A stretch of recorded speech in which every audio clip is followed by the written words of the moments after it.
Hello दोस्तों, आज का टॉपिक जो है प्रकाश का परावर्तन लेक्चर नंबर 3 है। पिछले लेक्चर में हम लोगों ने पढ़ा था कि अवतल दर्पण के द्वारा और उत्तल दर्पण के द्वारा प्रतिबिंब कितने प्रकार के बनते हैं और उनकी स्थितियों के बारे में, वास्तविक और आभासी प्रतिबिंब के बारे में अध्ययन किया था। जो स्टूडेंट ये लेक्चर ना पढ़े हों तो लेक्चर नंबर 2 पढ़ सकते हैं। इसका मैं डिस्क्रिप्शन में लिंक दे दूंगा लेक्चर नंबर 2 का।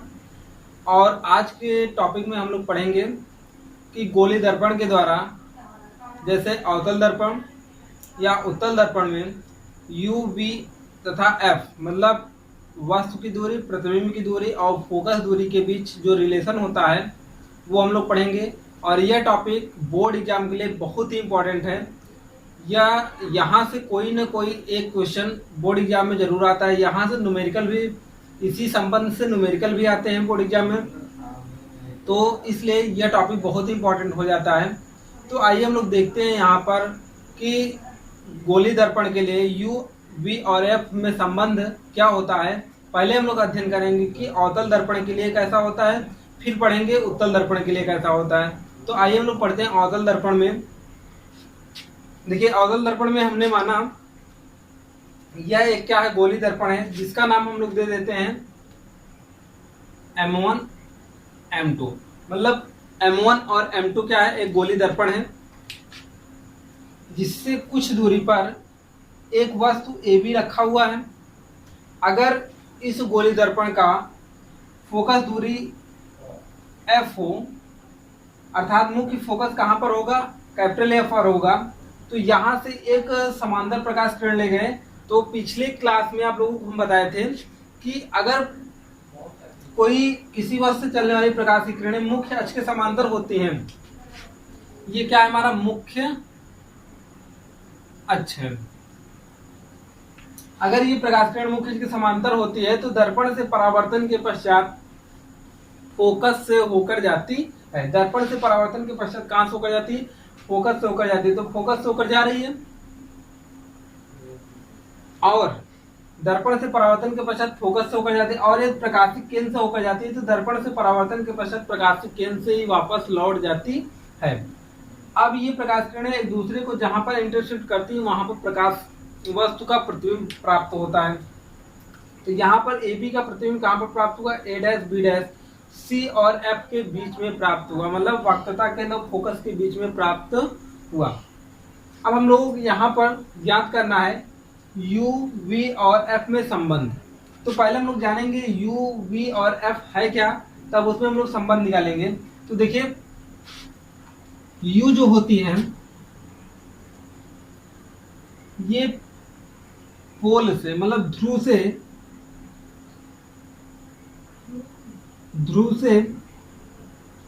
वस्तु की दूरी, ठीक है। और v जो होता है ध्रुव से प्रतिबिंब के बीच की दूरी, ध्रुव से प्रतिबिंब के बीच की दूरी। और जो f होता है वह हम लोग जानते ही फोकस दूरी होता है। भैया आवाज आ रही है यहां तक।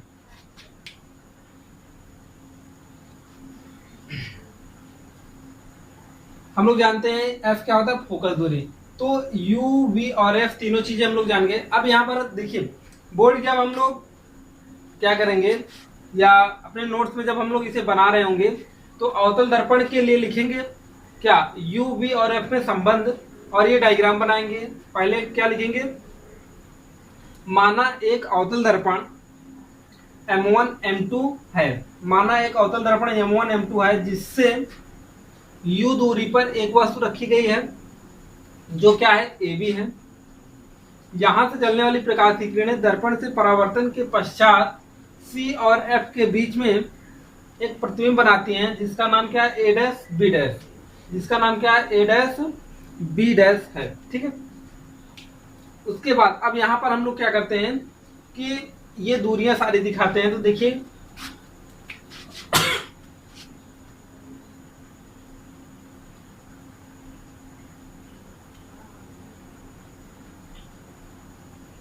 यहाँ से एफ और पी के बीच की दूरी जो होती है वो फोकस दूरी होती है, तो इसे हम लोग एफ से डिनोट करते हैं। ये प्रतिबिंब है, तो प्रतिबिंब और ध्रुव के बीच की दूरी क्या होगी? प्रतिबिंब और ध्रुव के बीच की दूरी, सॉरी, हाँ, प्रतिबिंब और ध्रुव के बीच की दूरी क्या हो जाएगी? वस्तु, तो यहाँ प्रतिबिंब के बीच की दूरी v हो जाएगी, जो यहाँ पर दिखाया गया है, प्रतिबिंब और ध्रुव के बीच की दूरी। और ये c और ध्रुव के बीच की दूरी वक्रता त्रिज्या होती है, ये आप लोगों को बताया जा चुका है, r, और r किसके बराबर होता है? 2f के बराबर होता है। और यहाँ पर ये वस्तु है, वस्तु से ध्रुव के बीच की दूरी को वस्तु की दूरी u कहते हैं। यहां से हम लोगों ने सारी दूरियां क्या कर ली? कंफर्म कर ली। अब हम लोग बात करेंगे इसके समीकरण, मतलब सूत्र के निगमन के लिए। तो यहाँ पर सूत्र के निगमन के लिए करते हैं। देखिए, सूत्र के निगमन के लिए हम लोग बात करेंगे कि यहाँ पर पहले ये ट्रायंगल हम लोग देखेंगे। देखिए, आपको ये ट्रायंगल दिखाई दे रहा होगा,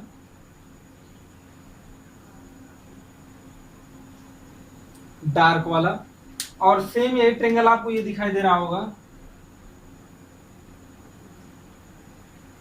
पहला ट्रायंगल ए सी बी, दूसरा क्या है? A dash C B dash. तो यहां पर आपको दिखाई दे रहा होगा कि triangle A C B and किसमें? Triangle A dash C B dash में हम लोग बात करेंगे क्या कि अब आप लोगों को दिखाई दे रहा होगा ये कोण कितना डिग्री का है? 90 डिग्री का है। और ये भी कोण कितने डिग्री का है? 90 डिग्री का है। और ये एक दूसरे से शीर्षाभिमुख कोण पर, मतलब अपोजिट एंगल पर है। तो हम लोग ये कह सकते हैं angle A C B and angle A dash C B dash में ये दोनों त्रिभुज क्या है? दोनों त्रिभुज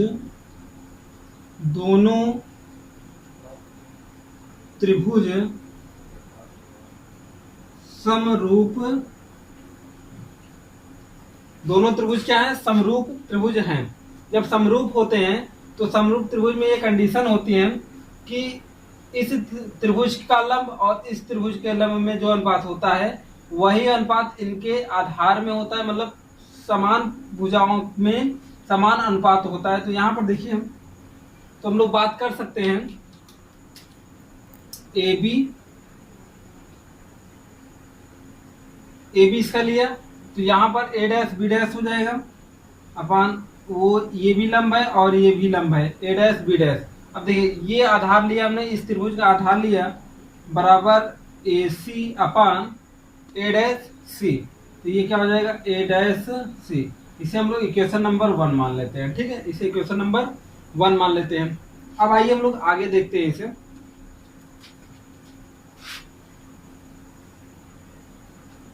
देखिएगा, यहां पर हम लोग इस पर एक लंब गिराते हैं। यहां से इसका नाम दे देते हैं m, इसका नाम दे देते हैं n, इसका नाम दे देते हैं m और इसका नाम दे देते हैं n। तो आपको दिखाई दे रहा होगा कि ट्रायंगल एम एन तथा f में, m n तथा f में, और यहां पर ये triangle A dash B dash तथा f में, दो ट्रायंगल आपको दिखाई दे रहे होंगे। तो यहाँ पर जिस प्रकार से ये समरूप त्रिभुज प्राप्त हुए हैं, तो यहाँ पर ये भी प्राप्त होंगे। देखिए कैसे, M F N, triangle M N F तथा ट्रायंगल कौन? A dash F B dash, A dash F B dash में आपको दिखाई दे रहा होगा एंगल, ये वाला कोण कितना डिग्री का है? 90 डिग्री का है। और ये भी कोण कितने हैं? 90 डिग्री का। और ये भी शीर्षाभिमुख कोण से आपस में बराबर हैं। तो हम लोग ये कह सकते हैं कि ये दोनों त्रिभुज क्या है? आपस में समरूप हैं। तो हम लोग कह सकते हैं दोनों त्रिभुज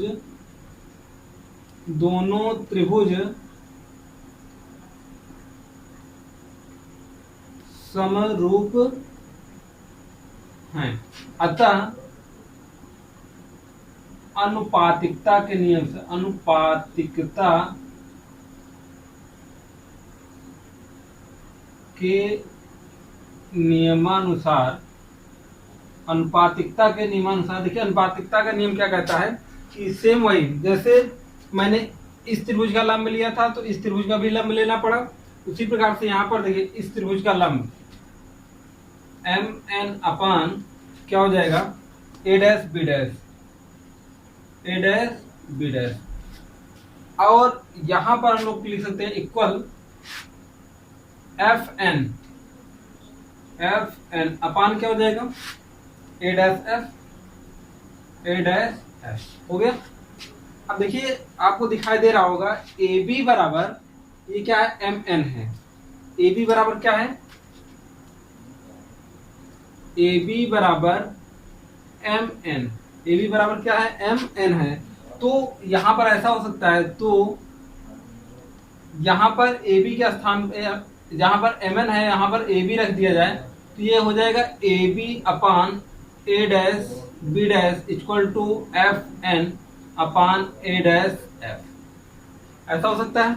अब देखिए अगर यह m पॉइंट बिल्कुल यहाँ पर हो, इस पॉइंट पर हो, मतलब दर्पण का द्वारा क्या कर दिया जाए, बहुत छोटा कर दिया जाए, तो m पॉइंट यहाँ पर आ जाएगा और n पॉइंट लगभग शिफ्ट हो जाएगा p के पास।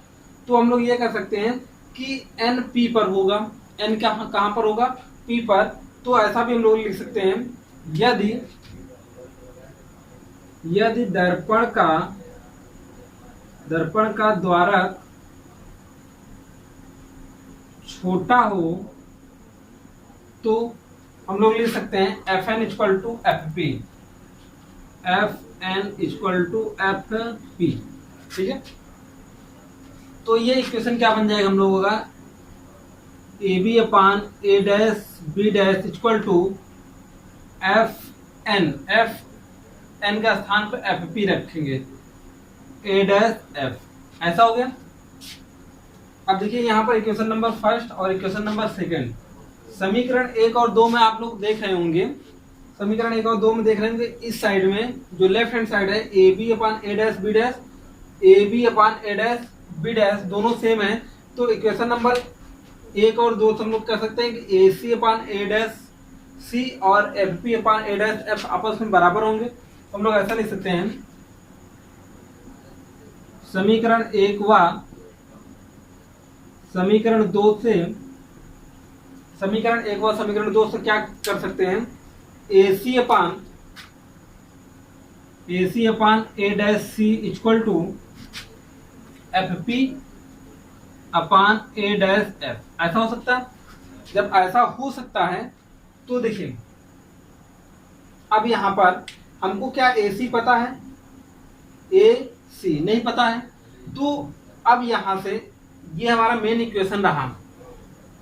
तो अब यहां से हम लोग जो नॉन वैल्यू होगी वही वैल्यू यहां पर हम लोग रखेंगे, उसी के रिस्पेक्ट में रखेंगे। देखिए AC हमको नहीं पता है, यहाँ ये इतना डिस्टेंस AC है, ये C पॉइंट लिखा हुआ है, ध्यान से देखिएगा, ये C पॉइंट लिखा हुआ है, यह A पॉइंट है, यहां से यहां के बीच की दूरी क्या है, AC है।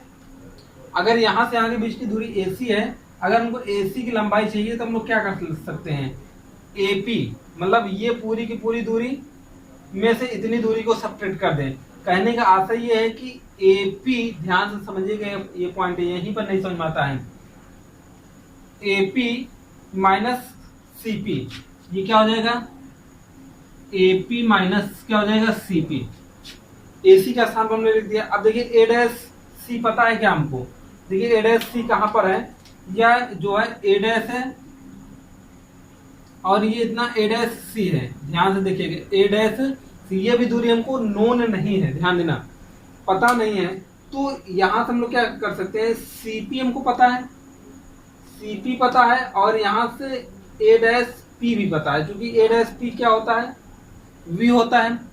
तो यहां से आसानी से हम लोग क्या कर सकते हैं, अगर CP में से A डैश P घटा दें तो हमको पता हो जाएगा। तो हम लोग ऐसा लिख सकते हैं यहां पर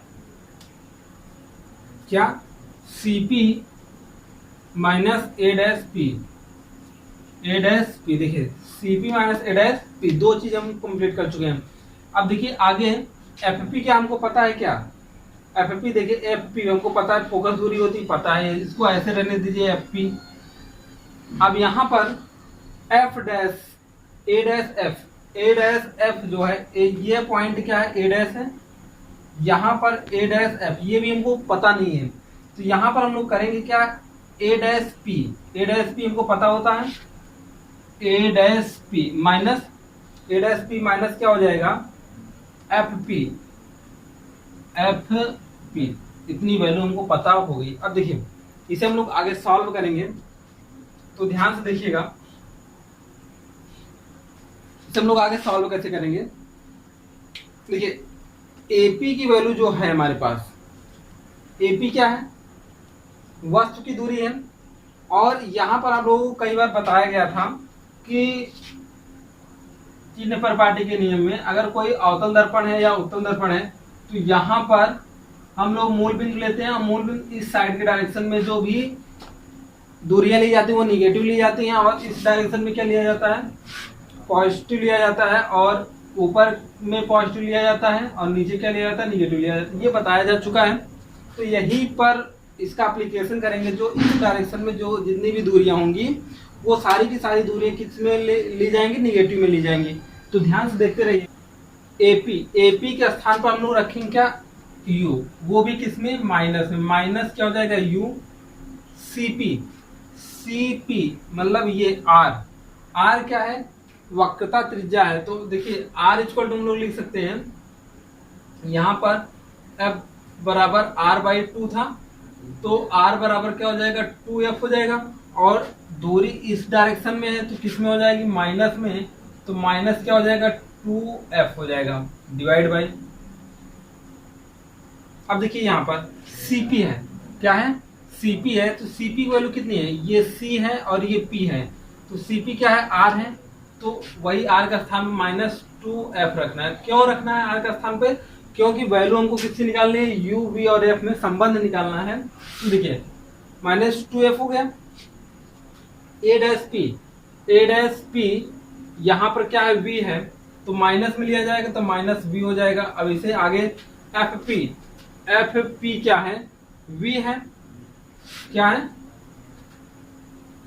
FP, यहाँ पर फोकस दूरी है तो माइनस फोकस दूरी, और यहाँ पर फिर उसके बाद A dash P, A dash P क्या है, V है, तो -V माइनस FP क्या है, फोकस दूरी है, तो यहाँ पर -F कर दिया जाएगा। ठीक है, तो प्रॉब्लम जो होती है, इस पॉइंट को आपको ध्यान से देखना है, इस पॉइंट को आपको ध्यान से देखना है, इस पॉइंट को ध्यान से देखने के बाद ये वैल्यू यहाँ से कैसे पुटअप की जाती है, ये पॉइंट, दो पॉइंट अगर आप देख लिए तो रिलेशन निकालने में यहाँ पर आपको कोई प्रॉब्लम नहीं होने वाली है। अब आइए हम लोग इसे देखते हैं सॉल्व कैसे करेंगे। देखिए -u plus 2f upon -2f plus v equal to -f upon v plus क्या हो जाएगा f, ऐसा हो जाएगा। अगर ऐसा हो रहा है तो इसे क्रॉस मल्टीप्लाई किया जा सकता है, तो क्रॉस मल्टीप्लाई करने पर देखिए क्या आएगा, -uv क्या आ जाएगा, ये माइनस रहेगा तो माइनस माइनस क्या हो जाएगा, प्लस क्या हो जाएगा, प्लस uv हो जाएगा, और v का इसमें मल्टीप्लाई करेंगे -2fv हो जाएगा, और उसके बाद इसका इसमें मल्टीप्लाई करेंगे माइनस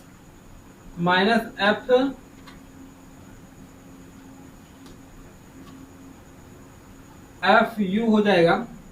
फिर उसके बाद plus 2f square equal to, इसका इसमें मल्टीप्लाई करेंगे plus 2f square minus fv, ऐसा हो जा रहा है। अब आपको दिखाई दे रहा होगा ये यहाँ पर इक्वल है, 2f स्क्वायर पॉजिटिव में, फिर उसके बाद यहाँ पर 2 स्क्वायर पॉजिटिव में, ये दोनों क्या हो जाएंगे, कैंसिल हो जाएंगे। ये जब दोनों कैंसिल हो जाएंगे तो यहाँ पर देखिए इस डायरेक्शन में आप uv रहने दीजिए, इस डायरेक्शन में uv रहने दीजिए, और यहाँ पर ये जो -2fv है और यहाँ पर fv है, ये 2fv इस डायरेक्शन में आएगा, मतलब इक्वल के इस डायरेक्शन में आएगा, तो यहाँ पर क्या हो जाएगा, 2FV में से एक FV घट जाएगा तो ये क्या बचेगा, FV बच जाएगा। और यहाँ पर FU है तो इस डायरेक्शन में आएगा तो FU हो जाएगा। ठीक है, अब आपको क्या करना है, UV और F से दोनों साइड में डिवाइड कर देना है। तो हम लोग लिखते हैं UV और F से, UVF से दोनों पक्षों में भाग करने पर, जब दोनों पक्षों में भाग करते हैं तो देखिए क्या होगा, UV अपान क्या हो जाएगा, UV अपान FV प्लस FU ऐसा है। तो यहाँ पर UVF भाग कर दिए, यहाँ पर भी UVF और UVF। हम लोग जानते हैं भी किसी भी समीकरण में हम लोग अगर किसी भी संख्या से गुणा भाग जोड़ घटाना दोनों साइड में करते हैं तो मान में कोई अंतर आता नहीं। तो देखिए UV और UV कैंसिल हो जाएगा, F और V कैंसिल हो जाएगा, F और U कैंसिल हो गया। तो आया क्या यहाँ पर 1/F equal to 1/1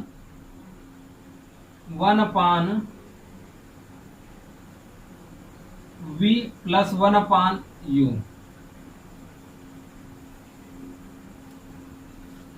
1/F equal to 1/V plus 1/U, या इसे ऐसा भी लिख सकते हो कि 1/U प्लस 1/V। तो ये आपका सॉल्व होता है, ये बहुत ही इंपॉर्टेंट है। ये आप लोग एक दो बार प्रैक्टिस कर लीजिए, आसानी से आप लोग सॉल्व कर लेंगे। और ये बोर्ड एग्जाम में कई बार आप लोगों से पूछा भी गया है, तो ध्यान से इसे हम लोग एक दो बार सॉल्व करेंगे, क्योंकि जो जहां पर प्रॉब्लम होते हैं वही आपसे कई बार पूछता है। तो ये रहा गोली दर्पण के द्वारा अवतल दर्पण में या अवतल दर्पण के लिए UV और F में संबंध। सेम इसी प्रकार से हम लोग उत्तल दर्पण के लिए भी सॉल्व करेंगे। देखिए अब हम लोग यहाँ पर सॉल्व करेंगे गोली दर्पण के लिए UV F में संबंध, लेकिन किसके लिए, उत्तल दर्पण के लिए। उत्तल दर्पण के लिए यहाँ पर हम लोगों ने माना एक M1 M2 क्या है, कोई उत्तल दर्पण है जिसके सामने क्या रखा हुआ है, एक वस्तु AB रखा हुआ है जिसका प्रतिबिंब दर्पण के पीछे ध्रुव और किसके बीच में, फोकस के बीच में बन रहा है A डैश B डैश। अब यहाँ पर देखिए आपको दिखाई दे रहा होगा, यहाँ पर सारी चीजें हम लोग वही वस्तु की दूरी, यहाँ पर देखिए वस्तु की दूरी क्या है, अगर देखा जाए तो यहाँ से यहाँ ध्रुव के बीच की दूरी वस्तु की दूरी है, इसे U से हम लोग डिनोट करेंगे। प्रतिबिंब के बीच की दूरी क्या है, V है, इसे हम लोग V से दिखाएंगे। और ये फोकस दूरी है, यहाँ पर ये क्या है, फोकस दूरी है। और C से बीच की दूरी क्या है, R है। तो ये सारी चीजें आपको पता है बहुत पहले से ही, फिर भी यहाँ पर हम दिखा दे रहे हैं, कोई दिक्कत नहीं है। ठीक है, अब यहाँ पर हम लोग आगे देखते हैं।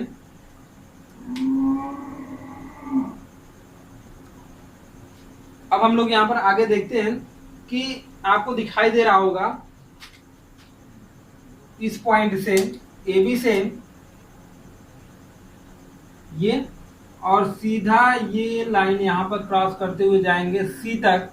तो आपको एक ट्रेंगल दिखाई दे रहा होगा, ट्रेंगल क्या, ACB, ट्रेंगल ACB में, ट्रेंगल ACB में क्या होगा, ट्रेंगल ACB में क्या होगा, या ट्रेंगल ACB एंड हम लोग बात कर सकते हैं A dash B dash C या A dash C B dash, triangle A dash C B dash. अब आपको दिखाई दे रहा होगा ये यहाँ पर 90 डिग्री और यहाँ पर ये 90 डिग्री। ये भी देखिए ये ट्रेंगल आपको क्या हो जाता है, डिवाइड कर देता है। तो ये 90 डिग्री और ये 90 डिग्री, और जो कोण इस बड़े वाले त्रिभुज का ये है वही कोण इस छोटे वाले त्रिभुज का है। तो किसी त्रिभुज में अगर दो कोण आपस में बराबर हो जाते हैं तो तीसरा कोण पहला नंबर आपस में बराबर हो ही जाता है। और जब ऐसा है तो वो दोनों त्रिभुज क्या कहलाएंगे, समरूप त्रिभुज कहलाएंगे। तो हम लोग यहाँ पर लिख सकते हैं अतः ये दोनों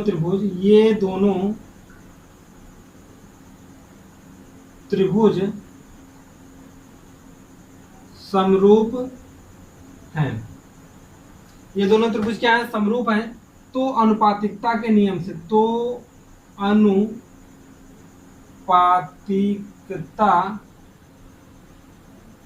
के नियमानुसार, अनुपातिकता के नियमानुसार देखिए क्या करेंगे, यहां पर ए बी अपान क्या हो जाएगा, ए डैश बी डैश, इस त्रिभुज की लंबाई लिए बड़े वाले त्रिभुज की, तो छोटे वाले त्रिभुज की लंबाई, और यहां पर ये आधार लेंगे तो बराबर क्या हो जाएगा, ए सी अपान क्या हो जाएगा, A dash C, A dash सी। आपको यहां पर पता चल रहा होगा कि A B upon A dash B dash, A C upon A dash C, इसे हम लोग क्या कर लेते हैं, इक्वेशन नंबर 1 मान लेते हैं। अब आइए हम लोग आगे बात करते हैं। यहां से इस पर एक लंब गिराते हैं, यहां पर क्या करते हैं, लंब डालते हैं, नॉर्मल एक ड्रा करते हैं यहां पर, यहां पर एक नॉर्मल ड्रा करते हैं। तो इसका पॉइंट वही जैसे सेम उसमें माने थे हम लोग, अवतल में एम एन मान लेते हैं। अगर आप एम एन मान रहे हैं तो आपको दिखाई दे रहा होगा, फिर ये एक ट्रायंगल दिखाई दे रहा होगा, एक त्रिभुज बन रहा है यहाँ पर। अगर ये त्रिभुज यहाँ पर बन रहा है तो देखिए एक यहाँ पर भी त्रिभुज बन रहा है। तो हम लोग आगे बात करते हैं, क्या बात करते हैं, त्रिभुज किसमें, एम एफ एन में, एम एफ एन तथा किसमें, B dash F A dash, B dash F A dash में। अब वही बात है, अब देखिए ये कितने डिग्री का है, 90, और ये भी कितने डिग्री का है, 90 डिग्री, और ये दोनों का सेम एक कह सकते हैं कि कॉमन एंगल है। क्या है, उभयनिष्ठ कोण है। तो जब उभयनिष्ठ कोण होता है तो इस केस में हम लोग ये बात कर सकते हैं कि ये दोनों त्रिभुज आपस में क्या है, समरूप त्रिभुज हैं। तो यहां पर लिख सकते हैं, अतः ये दोनों त्रिभुज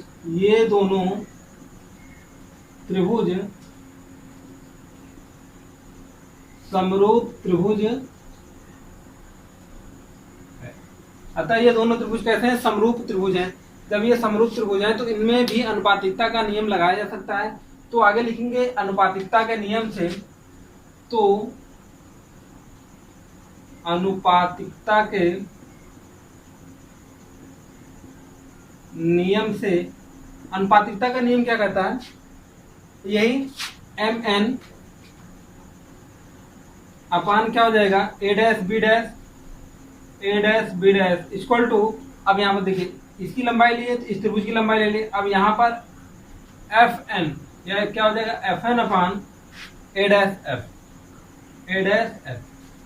अब फिर वही बात आई, जैसे हम लोग अवतल दर्पण में बात किए थे कि यदि दर्पण का द्वारक क्या हो, छोटा हो, यदि दर्पण का द्वारक छोटा हो तो एन पॉइंट कहां पर शिफ्ट हो जाएगा, पी पर। तो वही हम लोग बात करेंगे, यदि दर्पण का, कौन से दर्पण का, उत्तल दर्पण का, यदि उत्तल दर्पण का द्वारक क्या हो, छोटा हो, यदि उत्तल दर्पण का या दर्पण का द्वारक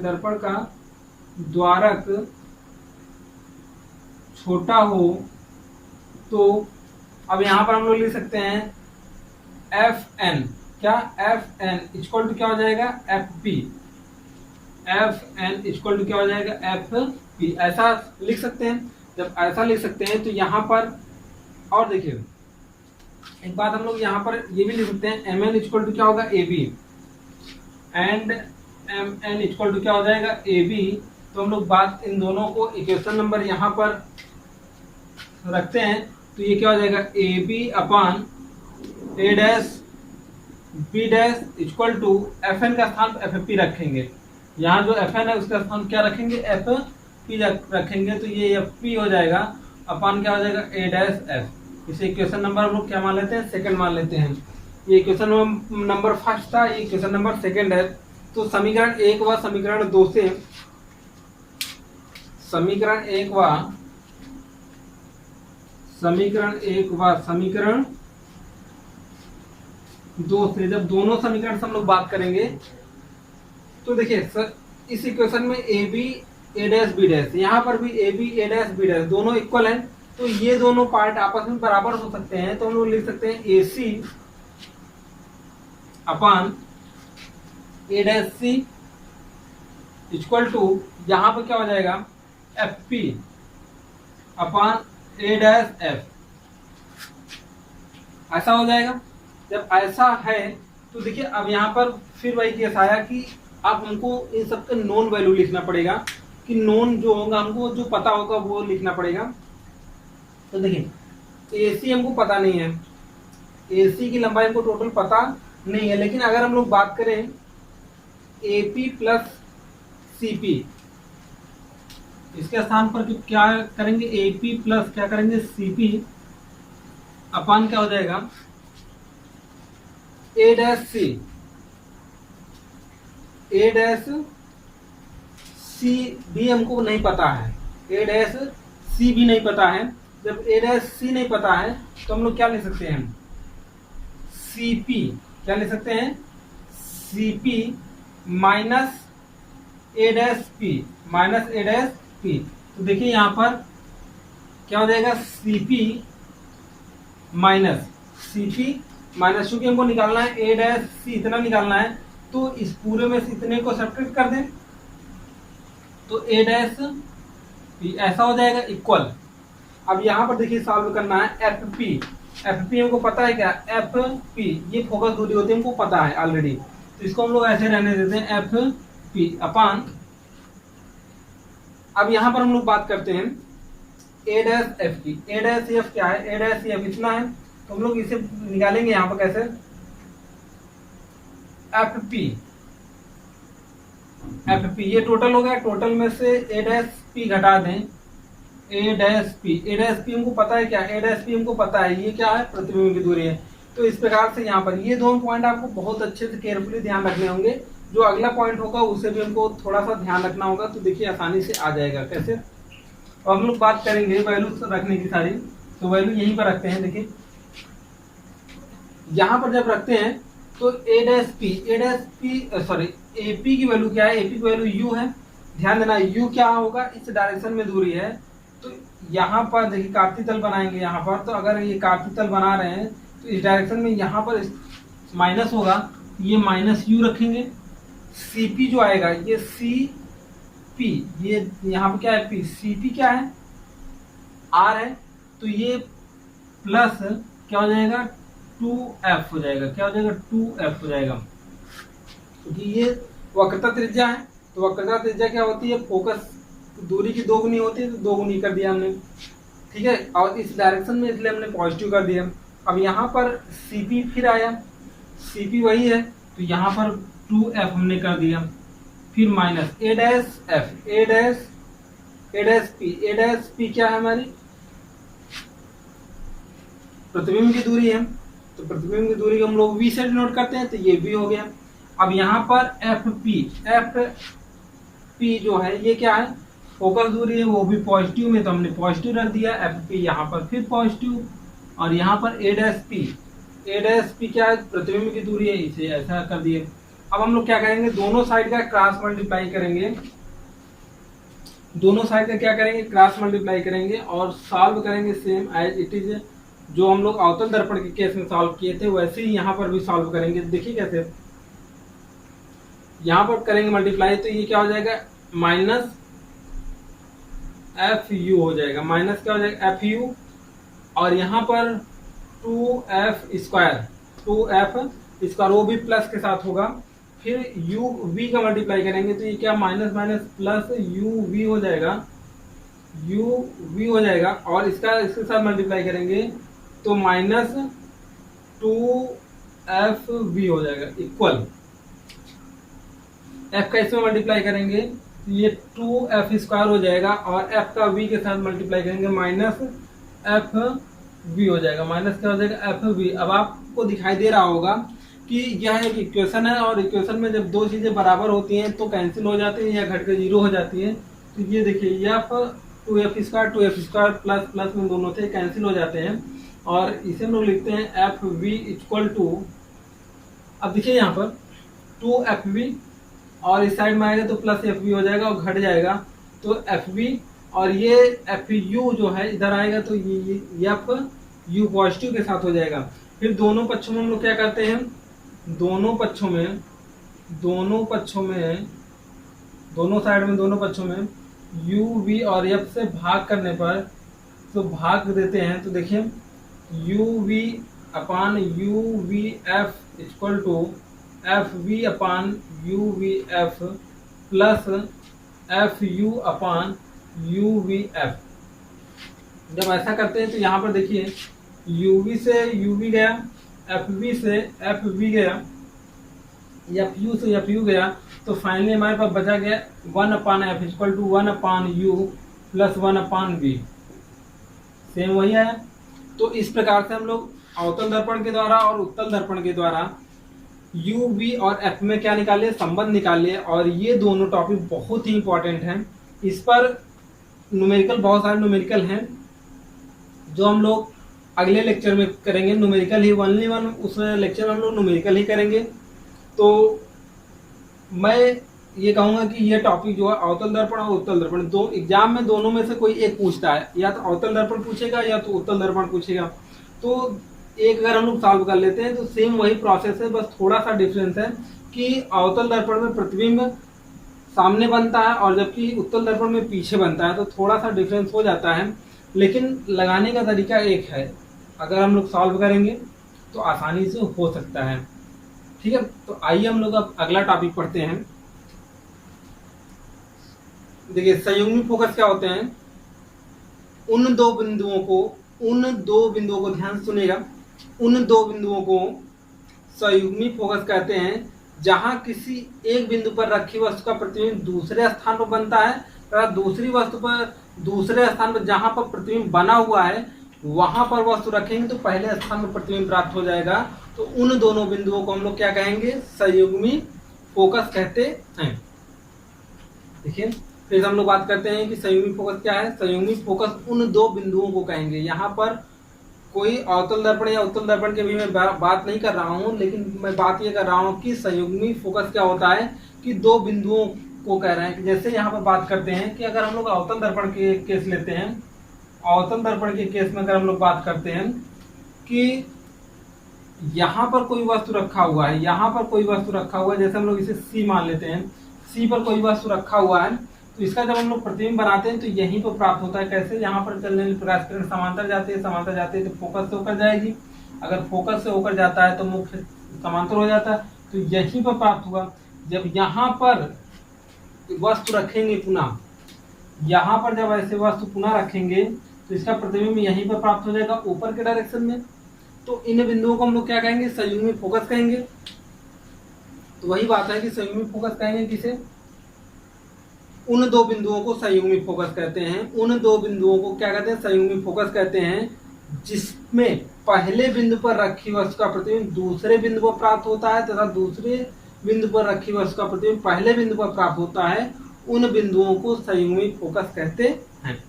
अब आइए हम लोग बात करते हैं कि क्या यह केस दोनों अवतल दर्पण या उत्तल दर्पण दोनों में पॉसिबल है या नहीं पॉसिबल है। तो हम अभी कह रहे हैं कि सिर्फ अवतल दर्पण में पॉसिबल है, उत्तल दर्पण में नहीं पॉसिबल है। तो आप कहेंगे सर ये कैसे हो सकता है कि अवतल दर्पण में ही सिर्फ पॉसिबल है, उत्तल दर्पण में पॉसिबल नहीं। आइए हम लोग इसे देखते हैं। हमने भी बताया कि उन दो बिंदुओं को फोकस संयुग्मी फोकस कहते हैं जिसमें पहली बिंदु पर किसी एक बिंदु पर जब हम लोग रखेंगे, जैसे मान लेते हैं कि यहाँ पर रखा गया वस्तु और यहाँ पर उसका क्या प्राप्त हो गया, प्रतिबिंब प्राप्त हो गया। अच्छा, यहाँ पर ये ऑब्जेक्ट है, ये क्या है, इमेज है। अब दूसरा केस हम लोग ये करते हैं कि यहाँ पर हम लोग ऑब्जेक्ट को रखते हैं और इमेज यहाँ पर प्राप्त हो जाता है। तो इन बिंदुओं को हम लोग क्या कहेंगे, संयुग्मी फोकस कहेंगे। ठीक है, तो अब आइए देखते हैं केस अवतल दर्पण के लिए। जब अवतल दर्पण में हम लोग इसे रखेंगे तो ये तो पॉसिबल है, ये तो पॉसिबल है। यहाँ पर कहीं रखे तो इसका प्रतिबिंब ऐसे कहीं सपोज करिए यहाँ पर प्राप्त हो गया, अगर यहाँ पर रखे तो यहाँ प्राप्त हो गया। तो ये तो केस पॉसिबल है कि अवतल दर्पण में हो सकता है कि संयुग्मी बिंदु हमको प्राप्त हो जाए, और होता भी है। लेकिन उत्तल दर्पण के अगर केस हम लोग देखें तो उत्तल दर्पण में देखिए, उत्तल दर्पण ऐसे होगा, उत्तल दर्पण में यहाँ पर वस्तु रखेंगे तो इसका प्रतिबिंब इस डायरेक्शन में बनता है। कैसे, देखिए ऐसे जाएगा फिर ऐसे जाएगा, इसका प्रतिबिंब यहाँ पर प्राप्त हुआ। जब इसका प्रतिबिंब यहाँ पर प्राप्त हुआ तो ये तो दर्पण के पीछे है, तो जब वस्तु को उठाकर यहाँ पर रखेंगे तो इसका प्रतिबिंब इस डायरेक्शन में नहीं प्राप्त हो पाएगा। क्यों? क्योंकि ये दर्पण के पीछे होगा और ये इसका परावर्तक तल आगे है, तो परावर्तक तल आगे होने के कारण यहाँ पर कोई रिफ्लेक्शन नहीं होगा। जब यहाँ पर कोई रिफ्लेक्शन नहीं होगा तो एक दूसरे को प्रकाश किरणें काटेंगी नहीं। जब एक दूसरे को प्रकाश किरणें काटेंगी नहीं तो वहाँ पर वस्तु का प्रतिबिंब प्राप्त नहीं होगा। जब वस्तु का प्रतिबिंब प्राप्त नहीं होगा तो दूसरा पॉइंट हमको प्राप्त नहीं होगा, अर्थात संयुग्मी फोकस नहीं प्राप्त होगा। तो इस प्रकार से हम लोग इसमें नोट पॉइंट ये लिख सकते हैं कि संयुग्मी फोकस क्या होता है, कि संयुग्मी फोकस सिर्फ अवतल दर्पण में प्राप्त होता है, उत्तल दर्पण में प्राप्त नहीं होता है। तो यहाँ पर हमने जाना कि संयुग्मी फोकस क्या होता है। उन दो बिंदुओं को संयुग्मी फोकस कहते हैं, जहां पर पहली बिंदु पर रखी वस्तु का प्रतिबिंब दूसरे बिंदु पर प्राप्त होता है तथा दूसरी वस्तु पर जब हम लोग वस्तु को रखते, दूसरे बिंदु पर जब वस्तु को रखते हैं तो उसका प्रतिबिंब जो होता है पहले बिंदु पर प्राप्त हो जाता है। तो उन बिंदुओं को हम लोग संयुग्मी फोकस कहते हैं। ठीक है, अब आइए हम लोग बात करते हैं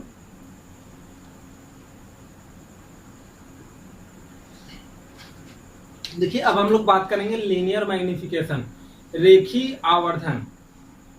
आवर्धन का मतलब होता है किसी वस्तु का प्रतिबिंब जो बन रहा है। आवर्धन का मतलब ये होता है कि किसी वस्तु का जो प्रतिबिंब बन रहा है वो कितना गुना बड़ा करके दिखा रहा है या कितना गुना छोटा करके दिखा रहा है, ये उसका रेखीय आवर्धन का मतलब होता है। आवर्धन तो हालांकि रेखीय आवर्धन भी होता है, क्षेत्रीय आवर्धन होता है, आयतनात्मक आवर्धन भी होता है। 3 प्रकार के आवर्धन होते हैं, लेकिन यहाँ पर आपके जो टॉपिक में है, क्लास 10 का जो टॉपिक है, उस टॉपिक में सिर्फ रेखीय आवर्धन दिया गया है। तो हम लोग रेखीय आवर्धन के बारे में ही बात करेंगे। तो देखिए रेखीय आवर्धन क्या होता है। प्रतिबिंब की लंबाई और वस्तु की लंबाई, प्रतिबिंब की लंबाई और वस्तु की लंबाई के अनुपात को क्या कहते हैं, रेखीय आवर्धन कहते हैं। प्रतिबिंब की लंबाई, प्रतिबिंब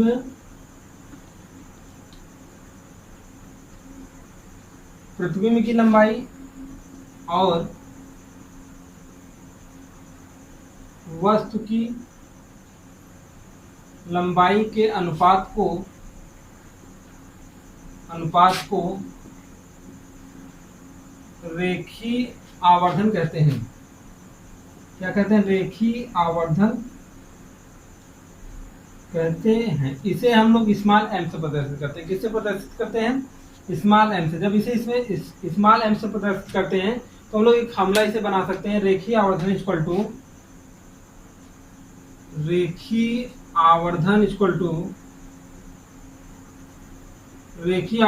टू क्या होगा, प्रतिबिंब की लंबाई, प्रतिबिंब की लंबाई डिवाइड बाई वस्तु की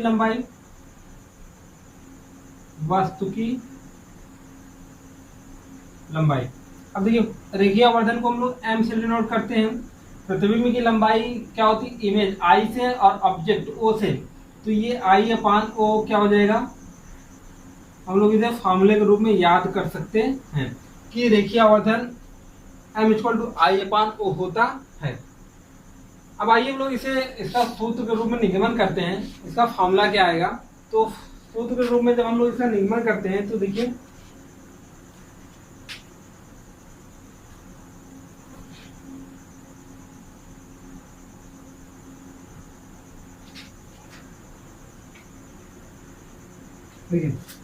अवतल दर्पण लिए, अवतल दर्पण से कुछ दूरी पर यहाँ पर ये फोकस हो गया, यहाँ से कुछ दूरी पर वस्तु रख दिए जिसका नाम दे दिए AB। ये हमारा दर्पण क्या है, M1 है और ये क्या है, M2 है। ये क्या है, M1 है और ये क्या है, M2 दर्पण है जिसका ध्रुव क्या है, P पॉइंट है। ये फोकस है। अगर प्रकाश किरण मुख्य अक्ष के समांतर जाती है तो कहाँ से होकर जाएगी, फोकस से होकर जाएगी। अगर फोकस से होकर जा रही है, मुख्य अक्ष के समांतर जा रही है तो फोकस से होकर जाएगी। और यदि प्रकाशिक केंद्र से होकर जा रहा है तो प्रकाशिक केंद्र से वापस लौट आता है।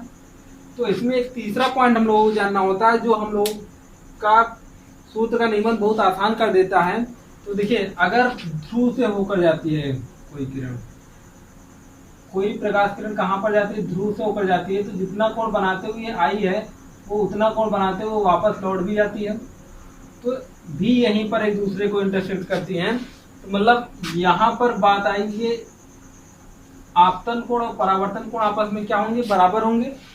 तो आपको दिखाई दे रहा होगा इस पॉइंट पर क्या बन रहा है, वस्तु का प्रतिबिंब ए डैश बी डैश प्राप्त हो रहा है, ए डैश बी डैश क्या हो रहा है, प्राप्त हो रहा है। तो यहाँ पर हम लोग बात कर सकते हैं, आपको दिखाई दे रहा होगा कि यहां से लेकर यह पॉइंट पूरा का पूरा, और ये एक ट्रेंगल आपको दिखाई दे रहा होगा, और यहां पर भी आपको एक ट्रेंगल दिखाई दे रहा होगा ये। तो देखिए हम लोग बात करते हैं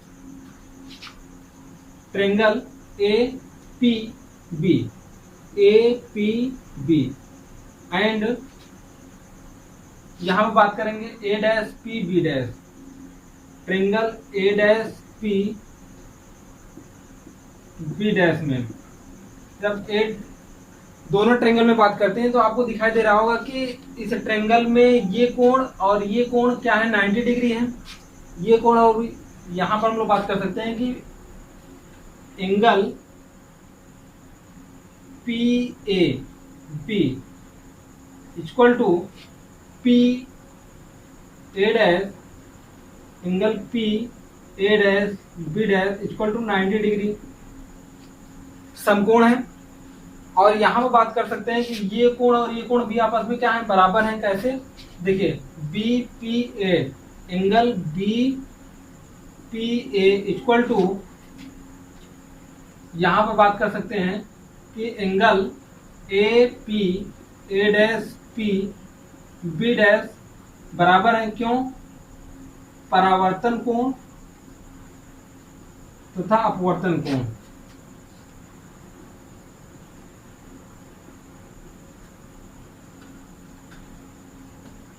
परावर्तन कोण और अपवर्तन कोण से दोनों आपस में बराबर हैं। अब देखिए जब किसी त्रिभुज में दो कोण आपस में बराबर हो जाते हैं तो तीसरा कोण पहला नंबर आपस में बराबर हो जाता है। जब ऐसा होता है तो ये दोनों त्रिभुज कैसे हो जाएंगे, समरूप त्रिभुज हो जाएंगे। तो हम लोग ऐसा लिख सकते हैं, अतः ये त्रिभुज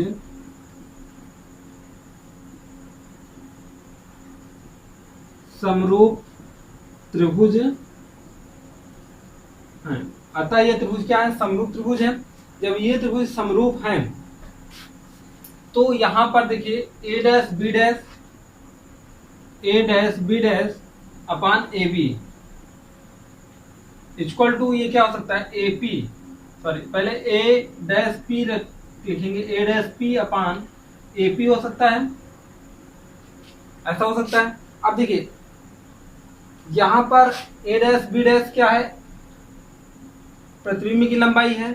तो प्रतिबिंब की लंबाई, अब देखिए यहाँ पर ये नीचे के डायरेक्शन में है। अगर हम लोग कार्तीय तल देखते हैं, अगर हम लोग कार्तीय तल की बात करें तो नीचे के डायरेक्शन में क्या होता है, कार्तीय तल निगेटिव होता है।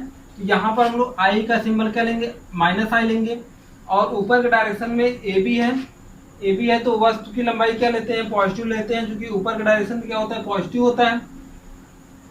और यहाँ पर ए डैश पी की बात करेंगे हम लोग, ए डैश पी, अगर ये देखा जाए ये प्रतिबिंब से ध्रुव के बीच की दूरी की प्रतिबिंब की दूरी कहते हैं, इसे हम लोग v से डिनोट करते हैं। और ये किस में होता है, माइनस में होता है, किसमें होता है, माइनस में, माइनस v हो जाएगा। और ए डैश ए पी, और ये किसकी है, वस्तु की दूरी है, इसे हम लोग u से डिनोट करते हैं। तो ये माइनस से माइनस कैंसिल हो जाएगा और ये हो जाएगा I upon O equal to V upon U, और ये माइनस इस डायरेक्शन में आ जाएगा। I upon O equal to minus V upon U, और आई अपान ओ को हम लोग क्या जानते हैं, एम। तो इसे हम लोग लिख सकते हैं M equal to I upon O equal to minus V upon U. यहाँ से बहुत सारे हम लोग न्यूमेरिकल सॉल्व करेंगे। तो यह जो है रिलेशन बहुत ही इंपॉर्टेंट है। ये रिलेशन किसमें था कि रेखीय आवर्धन हम लोगों ने जाना कि प्रतिबिंब की लंबाई और वस्तु की लंबाई के अनुपात को हम लोग रेखीय आवर्धन कहते हैं, इसे m से डिनोट करते हैं। अब एक क्वेश्चन है यहाँ का ऑब्जेक्टिव क्वेश्चन ये तैयार हो जाता है कि रेखीय आवर्धन का मात्रक क्या होता है। तो रेखीय आवर्धन का कोई मात्रक नहीं होता है, ये डायमेंशनलेस होती है, अर्थात हम लोग कह सकते हैं मात्रक विहीन राशि होती है। क्योंकि मात्रक विहीन राशि इसलिए है क्योंकि यहाँ पर अगर कोई वस्तु प्रतिबिंब की लंबाई है, तो मान लेते हैं सेंटीमीटर में लंबाई है, तो ये सेंटीमीटर में, और यहाँ पर जो वस्तु होगा उसकी लंबाई भी सेंटीमीटर में है, तो ये भी सेंटीमीटर में, सेंटीमीटर से सेंटीमीटर क्या हो जाता है, कैंसिल हो जाता है। जब ये दोनों कैंसिल हो जाते हैं तो यहाँ पर मात्रक विहीन राशि प्राप्त हो जाती है। तो यहाँ पर नोट पॉइंट में आप लोग लिख लीजिएगा कि रेखीय आवर्धन एक मात्रक विहीन राशि है। ये ऑब्जेक्टिव में कहीं ना कहीं क्वेश्चन आपको देखने को मिल सकता है, एग्जाम में पूछा भी गया है 1-2 बार, तो ये इसीलिए ये इम्पोर्टेंट हो जाता है। आज के लिए आप लोग ये टॉपिक इतना ही। अगले लेक्चर में हम लोग मिलेंगे न्यूमेरिकल के साथ, तो आप लोग पढ़ते रहिए। और यह वीडियो जो है अपने नए दोस्तों को, आप लोग देख ही रहे हैं, आप लोग शेयर और कमेंट जरूर कीजिए और नए दोस्तों में यह वीडियो फैलाइए, क्योंकि उनको भी इस वीडियो का लाभ हो सके। जैसा कि लॉकडाउन चल रहा है तो बच्चे घर पर बैठे हुए हैं, तो इस वीडियो को सभी अपने साथियों के साथ जो हैं, जो नहीं जानते हैं कि क्लासेस चल रही हैं ऑनलाइन, तो वहाँ तक आप लोग पहुँचाइए इस वीडियो को। धन्यवाद।